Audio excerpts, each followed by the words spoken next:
अस्सलाम वालेकुम, क्या हाल है सब लोग के। वही कहानी रिपीट हो गई है पाकिस्तान न्यूजीलैंड के मैच में, और थर्ड ओडीआई में भी न्यूजीलैंड ने पाकिस्तान को पछाड़ कर रख दिया 42 रन से, और पाकिस्तान की टीम तहस नहस होके रह गई। पूरी ओडीआई सीरीज हार गई, T20 सीरीज 4-1 से हार गई। अब इसमें आप इल्जाम किस किस को देंगे? पहला सबसे पहले इल्जाम तो आप अपनी बैटिंग को ही देंगे भाई। ना आकिब जावेद ना मोहसिन नकवी, इनका इल्जाम बाद में आएगा। पहला इल्जाम आएगा आपकी बैटिंग पे कि जो कि चेस तो छोड़ो, बैटिंग ही नहीं कर पा रही है। मतलब न्यूजीलैंड की कंडीशन ऐसी हो गई, एलियन कंडीशन, और ये सारी आपकी प्रॉपर टीम खेल रही है। उधर से न्यूजीलैंड की सी टीम आई हुई है, उनकी मेन टीम तो आईपीएल में बिजी है। सी टीम आपकी इन न्यूजीलैंड की जाके ए टीम को आपकी हरा रही है। शर्म नहीं है, ऐसे डूब मरने का मुकाम है इस वक्त पाकिस्तानी सीनियर्स के लिए, जो कि खेल नहीं पा रहे। और ऐसा नाच रहा था सेकंड ओडीआई में रिजवान, आपकी सोच है।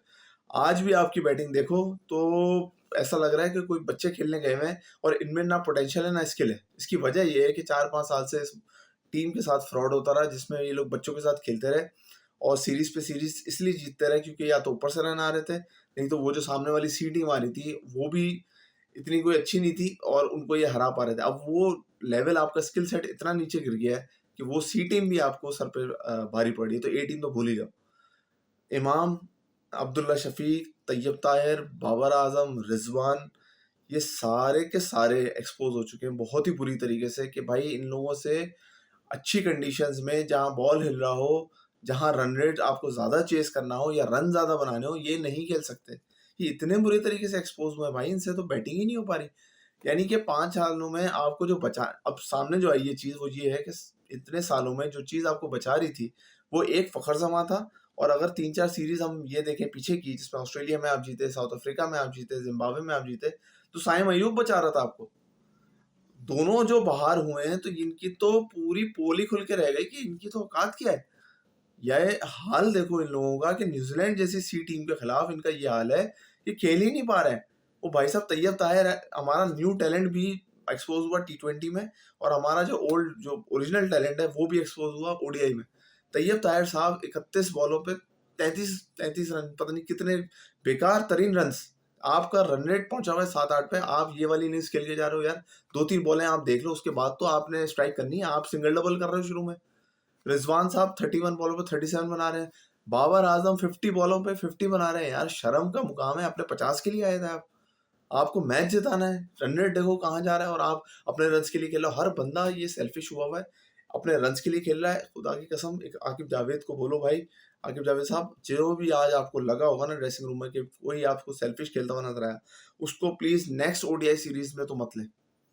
एक तो 2-3 लोगों का तो आज चैप्टर बंद कर देना। मतलब अब्दुल्ला शफीक, नहीं हो भाई आप ओडीआई के प्लेयर, नहीं हो आप T20 के प्लेयर। टेस्ट के आप अच्छे प्लेयर हो, आप पहले डोमेस्टिक में जाओ, अपने रन्स, अपनी टेक्निक को और बेहतर करोगे। कैसे स्विंगिंग कंडीशन में आपने खेलना है, नंबर 1। इमाम उल हक साहब, पहले बता दिया था कि भाई ये बंदा वैसे ही नहीं खेल पाता, स्विंग स्ट्रीम जाओ, ये नहीं खेल सकता, नहीं खेल सकता, इसको भी बाहर करो। उस्मान खान दुबई से आया था, हमने उस वक्त सोचा कि भाई ये कुछ कर जाएगा T20 में, वो तो T20 में भी कुछ नहीं कर पा रहा, आपने उसको ओडीआई में डाल दिया, तो उसको भी ओडीआई से बाहर करें।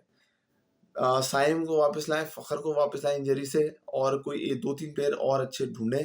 बाबर रिजवान को वार्निंग से समझाएं या इनमें से किसी एक को ड्रॉप करें, ताकि इनको भी रियलाइजेशन हो कि ये लोग गलत है। इन लोगों के बैटिंग का स्टाइल का तरीका ही गलत है। आगा ने 11 पे 11 किए, बट कोशिश तो करता है वो बेचारा, उससे हमें वो नहीं होनी चाहिए। फ़हीम अशरफ के ऊपर इतनी गालियां पड़ी, हमने खुद गालियां दी भाई फ़हीम अशरफ को, क्योंकि उसका प्रोसेस गलत था आने का। लेकिन उसने फिर भी कुछ अच्छी बॉलिंग करी दोनों ओडीआईज में, और बैटिंग भी लास्ट ओडीआई में अच्छी करी, आज नहीं कर पाया। लेकिन उसको अभी आप कंटिन्यू करो और उसको ग्रूम करो एज अ गुड ऑलराउंडर। तो बाबर, रिजवान, सलमान अली, वो इमाम उल हक, अब्दुल्ला शफीक, इन चारों को तो भाई आप समझाओ, और अब्दुल्ला शफीक और इमाम को बाहर करो, और रिजवान बाबर में से भी किसी एक को आपको बाहर करना पड़ेगा फिलहाल। बाद में ये लोग टीम में आ जाए, लेकिन ओडीआई की इनकी परफॉर्मेंस जीरो है। इनको बोलो भाई मैच ना फिनिश करना होता है। आज का मैच तो यार कुछ भी नहीं था।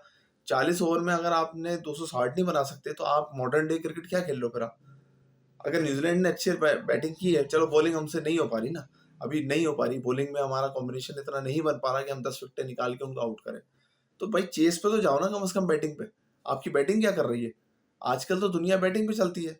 इंडिया की टीम को ये टारगेट दे दो, उनके बच्चों को दे दो, वो आके बना जाएंगे, क्योंकि उनके पास स्किल सेट है, उनके पास एक मेथड है खेलने का। यहाँ तो ऐसा लग रहा है ना स्किल सेट है ना मेथड है। बस जिसका दिल चाह रहा है आगे खेले। और ये परफॉर्मेंस जो है प्लेयर्स को अपने अंदर से खुद निकालनी पड़ेगी ना। ये कोई आकिब जावेद, कोई मिकी आर्थर, कोई आपका मोहसिन नकवी, कोई जका अशरफ, ये लोग आके तो नहीं सिखाएंगे। एक बंदे ने अपने आप को इम्प्रूव करना है। मैं बाबर आजम हूँ, मुझे पता है मुझसे नहीं खेला जा रहा, मुझसे नए शॉट्स लग रहे, तो मैंने जाके प्रैक्टिस करनी है ना कि किस तरीके से अपने स्ट्राइक रोटेट करके 50 बॉलों पे 100 बनाने हैं, या मैंने किस तरीके से अपने टारगेट को अचीव करना है। जब बाबर आजम ही सीरियस नहीं है, रिजवान ही सीरियस नहीं है, क्योंकि उनको पता है कि आपके 2 महीने होते नहीं है, इनको आप टीम में वापस ले आते हो, बंदा ड्रॉप होने नहीं देते ये लोग। ऊपर से प्रेशर है, क्या प्रेशर है मुझे नहीं समझ में आता। भाई जो नहीं खेल पा रहा उसको ड्रॉप करो यार, सिंपल रखो ना चीजें। अभी कोई छोटी सीरीज आएगी उसमें ये लोग अच्छा खेलेंगे, फिर बोलेंगे देखो हम तो अच्छे प्लेयर थे। आप देखो इनका स्किल सेट, माइंड सेट इतना गिर चुका है कि ये लोग बच्चों के खिलाफ अपना स्कोर 50 रन का करके उस पर खुश होते हैं। शादाब को आप लेके आए, शादाब अच्छा प्लेयर था पहले, अभी उसको लेके आए, उसकी T20 परफॉर्मेंस देखो क्या हो गई है। तो इन सबको जो भी दिमागी खलल है इनके दूर करें बाहर बिठा के, डोमेस्टिक में बोलो आप परफॉर्मेंस दिखाओ, और ऐसी परफॉर्मेंस दिखाओ कि हम आपको ले सके। और डोमेस्टिक स्ट्रक्चर अपना इम्प्रूव करो, क्योंकि ये लोग डोमेस्टिक में जाते हैं वहां तो ये मुझे लगता है और ही जाके खराब हो रहा है। डोमेस्टिक में आपके इतना दम ही नहीं है कि इन प्लेयर्स की गलतियां निकाल के इनको ग्रूम कर सके। जब वहां पे ग्रूमिंग नहीं होगी तो ये इंटरनेशनल में आके तो यही जीरो परफॉर्मेंस दे रहे होंगे। ओडीआई के अंदर इनको नंबर 6 पे खुशदिल शाह भी देखो उसने परफॉर्म करके दिया, इस सीरीज में उसको मौका ही नहीं दिया। इरफान खान को भी ट्राई करें, मतलब कोई एक बंदे को पकड़ लें जो 6 नंबर पे आपको परमानेंट खेले। खुशदिल शाह फिलहाल ज़्यादा बेटर ऑप्शन है, क्योंकि वो लेफ्ट आर्म स्पिन भी मार लेता है, तो उसको रखें 7वें नंबर पे। आपको फ़हीम अशरफ को बनाना है, अगला वर्ल्ड कप आपका साउथ अफ्रीका में, वो 2 साल भी नहीं दूर है और सर पे फ़ौरन आएगी, पता भी नहीं चलेगा। तो छठा नंबर इरफान और खुशदिल को दें, और 7वें पे आप फ़हीम को रखें और आमिर जमाल को भी साथ साथ चलाते रहें। बाबर रिजवान की जगह आपके पास देखो ऑप्शन भी अब कोई नहीं है ना, सऊद शकील और कामरान गुलाम ही। तो फिलहाल आप सऊद शकील को ही लाओ, क्योंकि उसने बेचारे ने तो अच्छा, कामरान गुलाम ही। तो फिलहाल आप सऊद शकील को ही लाओ, क्योंकि उसने बेचारे ने तो अच्छा खेला था इंडिया के खिलाफ। स्लो खेला था तो बाबर भी भाई स्लो ही खेल रहा है, तो एक एटलीस्ट उसको लेके आओ, या कि कामरान गुलाम को ले आओ, या किसी को लेके आओ और उसको भी ग्रूम करना स्टार्ट करो। बाबर रिजवान जब तक ये चीज़ें रियलाइज नहीं करेंगे, उनको टीम का हिस्सा नहीं होना चाहिए। रिजवान तो चलो कैप्टन है, एक बंदा आप ले सकते हो ना कि भाई उसकी आप हिट लोगे। 2-2 बंदे आपके जब इतना स्लो खेल के जाएंगे, ऊपर से इमाम और अब्दुल्ला शफीक इतना बेड़ा गर्क करके जाएंगे टीम का, तो फिर तो हो गया हमारा काम। ओडीआई सीरीज और T20 सीरीज में हम बहुत बुरी तरीके से एक्सपोज हुए हैं, और न्यूजीलैंड टीम खूब चिल्लाई है, न्यूजीलैंड की मीडिया की टीम, कि भाई ये किन लोगों को आपने बुला लिया, इससे तो हमारे लड़के खराब हो रहे हैं। और वाकई में ये होता है, जब आप किसी युगांडा जैसी टीम से खेलोगे तो फिर तो ऐसे ही होगा।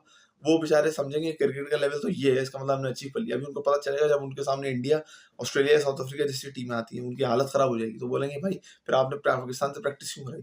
ये टूर पे बुलाना छोड़ देंगे पाकिस्तान को, यही हालात रहे तो। और ये सीरीज हर जगह देखी गई है। आप सोचो ना, इंग्लैंड फिर आपसे बोलेगा भाई इनसे नहीं खेलना, साउथ अफ्रीका बोलेगा भाई इनसे नहीं खेलना, ऑस्ट्रेलिया वैसे नहीं खेलता, इंडिया वैसे नहीं खेलता। तो आपके तो ये हालात हो गए कि अब आपको टीमें नहीं मिलेंगी सीरीज खेलने के लिए। फिलहाल अच्छी परफॉर्मेंस दिखाएं तो ताकि आपको आगे भी सीरीज मिले, और आकिब जावेद को परमानेंट कोच बनाएं 2027 तक, ये क्लैरिटी दें लड़कों को भी, आकिब जावेद को भी। और कैप्टन अनाउंस कर दें कल ही कि रिजवान ओडीआई का कैप्टन है आपका 2027 तक, और उसके साथ टीम बनाए ताकि वो भी क्लियर हो, या तो उसके माइंड साइड में घुसा हुआ है कि मैं अभी ड्रॉप हो जाऊंगा, जैसे T20 से ड्रॉप हुआ है, इसलिए भी हो सकता है ना परफॉर्मेंस नहीं आ रही हो, तो उसको अनाउंस करो भाई ओडीआई कैप्टन 2027 तक। और बाबर भाई को समझाओ कि डोमेस्टिक में जाके कुछ रन कर लो, वरना आपकी ओडीआई से भी जगह चली जाएगी, और यही हरकतें रही तो टेस्ट टीम से भी जगह चली जाएगी। T20 से तो जा ही चुकी है, और इन दोनों को अभी T20 में आना था, इतने नाराज थे दोनों, जो सुनने में आया है कि भाई हमें T20 टीम से ड्रॉप कर दिया। ओडीआई खेला नहीं जा रहा, 56 का रन रेट इनसे अचीव नहीं हो रहा, वहां 120 बॉलों पे 200 बनाने होते हैं, वो कैसे अचीव करोगे भाई। ये हालात हैं पाकिस्तानी क्रिकेट के। बहुत अफसोस के साथ गुस्सा भी आता है कि पूरा ईद का सीजन निकल गया और ये लोग एक मैच नहीं जीत पाए, और T20 सीरीज 4-1 से हार गए, और ओडीआई सीरीज ये लोग 3-0 से हार गए। और जितने भी लोगों को आप बोलते रहो ये मसला है वो मसला है, लेकिन प्रॉब्लम भाई प्लेयर्स के अंदर ज़्यादा लग रही है। प्लेयर्स आपके उतने तरीके से ग्रूम ही नहीं है जो इंटरनेशनल लेवल पे लोग ग्रूम हो चुके हैं। आईपीएल उनका बच्चों को ग्रूम करता है, और जो टूर्स उनके होते हैं वो उनको ग्रूम करता है। हमारे यहाँ अनफॉर्चुनेटली वो टूर्स ही नहीं हो पा रहे हैं, और हमारे यहाँ वो स्किल सेट डेवलप ही नहीं किया जा रहा। पाकिस्तानी क्रिकेट बोर्ड ये कर सकता है कि जैसे ये अच्छी सीरीज करवाई ना, एटलीस्ट एक्सपोजर तो हुआ, लड़कों को एक्सपोज तो हुए, चीज़ें सामने तो आई, इनको पता तो चला करना क्या है। ऐसा होना गुलामी। तो फिलहाल आप सऊद शकील को ही लाओ, क्योंकि उसने बेचारे ने तो अच्छा खेला था इंडिया के खिलाफ, स्लो खेला था, तो बाबर भी भाई स्लो ही खेल रहा है। तो एक एटलीस्ट उसको लेके आओ, या कि कामरान गुलाम को ले आओ, या किसी को लेके आओ और उसको भी ग्रूम करना स्टार्ट करो। बाबर रिजवान जब तक ये चीज़ें रियलाइज नहीं करेंगे, उनको टीम का हिस्सा नहीं होना चाहिए। रिजवान तो चलो कैप्टन है, एक बंदा आप ले सकते हो ना कि भाई उसकी आप हिट लोगे। दो बंदे आपके जब इतना स्लो खेल के जाएंगे, ऊपर से इमाम और अब्दुल्ला शफीक इतना बेड़ा गर्क करके जाएंगे टीम का, तो फिर तो हो गया हमारा काम। ओडीआई सीरीज और T20 सीरीज में हम बहुत बुरी तरीके से एक्सपोज हुए हैं, और न्यूजीलैंड टीम खूब चिल्लाई है, न्यूजीलैंड की मीडिया की टीम, कि भाई ये किन लोगों को आपने बुला लिया, इससे तो हमारे लड़के खराब हो रहे हैं। और वाकई में ये होता है, जब आप किसी युगांडा जैसी टीम से खेलोगे तो फिर तो ऐसे ही होगा। वो बेचारे समझेंगे क्रिकेट का लेवल तो ये है, इसका मतलब हमने अचीव कर लिया। अभी उनको पता चलेगा जब उनके सामने इंडिया, ऑस्ट्रेलिया, साउथ अफ्रीका जैसी टीमें आती हैं, उनकी हालत खराब हो जाएगी, तो बोलेंगे भाई फिर आपने पाकिस्तान से प्रैक्टिस क्यों कराई। ये टूर पे बुलाना छोड़ देंगे पाकिस्तान को, यही हालात रहे तो। और ये सीरीज हर जगह देखी गई है। आप सोचो ना, इंग्लैंड फिर आपसे बोलेगा भाई इनसे नहीं खेलना, साउथ अफ्रीका बोलेगा भाई इनसे नहीं खेलना, ऑस्ट्रेलिया वैसे नहीं खेलता, इंडिया वैसे नहीं खेलता। तो आपके तो ये हालात हो गए कि अब आपको टीमें नहीं मिलेंगी सीरीज खेलने के लिए। फिलहाल अच्छी परफॉर्मेंस दिखाएं तो ताकि आपको आगे भी सीरीज मिले, और आकिब जावेद को परमानेंट कोच बनाए 2027 तक, ये क्लैरिटी दें लड़कों को भी, आकिब जावेद को भी। और कैप्टन अनाउंस कर दें कल ही कि रिजवान ओडीआई का कैप्टन है आपका 2027 तक, और उसके साथ टीम बनाए ताकि वो भी क्लियर हो। या तो उसके माइंड सेट में घुसा हुआ है कि मैं अभी ड्रॉप हो जाऊंगा, जैसे T20 से ड्रॉप हुआ है, इसलिए भी हो सकता है ना परफॉर्मेंस नहीं आ रही हो, तो उसको अनाउंस करो भाई ओडीआई कैप्टन 2027 तक।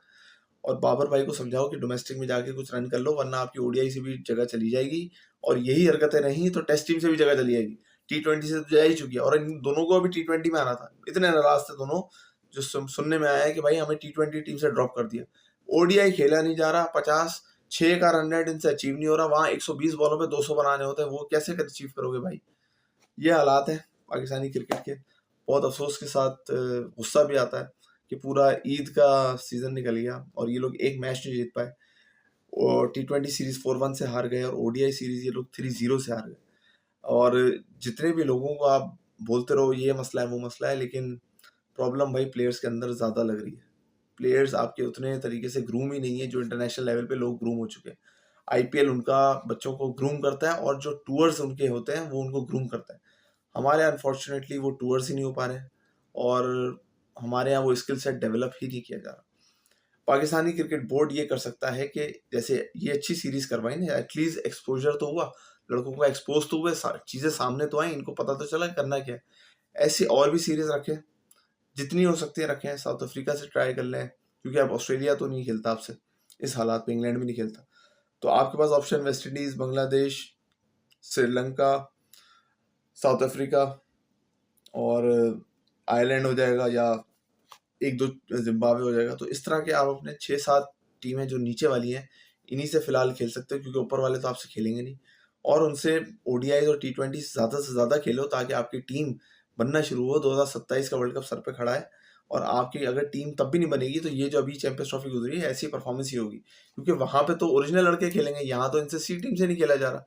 तो जब आपसे सी टीम से नहीं खेला जा रहा, तो जब ओरिजिनल टीम आएगी ए टीम की, जिसमें सेंटनर भी हो, विलियमसन भी हो, और आपका रविंद्रा भी हो, और कौन था वो, केविन फिलिप्स भी हो, तो इस तरह के जब प्लेयर न्यूजीलैंड के आएंगे, तो ये तो 250 का इसको समझ लो 350 जा रहा होगा, और बॉलिंग में आप जो 250 बना रहे हो वो 200 पे आ जाएगा। तो आप ये स्कोर लाइन जो 40 की है ना, जिससे आप हारे हो, वो 150 पे पहुंच सकती है। तो उसके लिए तैयारी आपने करनी है कि सीरीज पे सीरीज खेलते रहें, और अपने आप को डेवलप करें, ग्रूम करें, और इस स्किल सेट पे पहुंचे कि कल को आप दूसरी टीमों से कम्पीट कर सकें। सब लोग अपना ख्याल रखें, पाकिस्तान के लिए खूब दुआ करें, बहुत ज़रूरत है। और थोड़ी क्लैरिटी क्रिकेट बोर्ड लेके आए आकिब जावेद के रोल में, और कैप्टनसी के रोल में ओडीआई में इसको बूस्ट करने की ज़रूरत है रिजवान को। रिजवान फिर भी इतना बुरा नहीं है भाई, ओडीआई में कम से कम वो खेल लेगा। वो अभी उसने मैच जिताए हैं, उसने कम से कम 1-2 मैच आपको जिताए हैं। जो नहीं जिता रहा है वो बाबर है। रिजवान ने अभी आपको जो ट्राई सीरीज हुई थी पाकिस्तान में, उसमें साउथ अफ्रीका के खिलाफ 100 बना के जिताया था। वर्ल्ड कप में श्रीलंका के खिलाफ 100 बना के जिताया था। तो रिजवान फिर भी थोड़ा बहुत चल रहा है, बाबर भाई बिल्कुल नहीं चल पा रहे हैं। उनका कोई दिमागी मसला हो चुका है कि उनसे परफॉर्मेंस नहीं हो पा रही है, और अनफॉर्चुनेटली ऊपर से साइम और फ़खर के जब तक रन नहीं आएंगे, ये नीचे से आपके रन्स नहीं करेंगे, क्योंकि इनके अंदर वो पोटेंशियल ही नहीं है। ये तो आप अंडरस्टैंड कर लें, समझ लें और याद कर लें।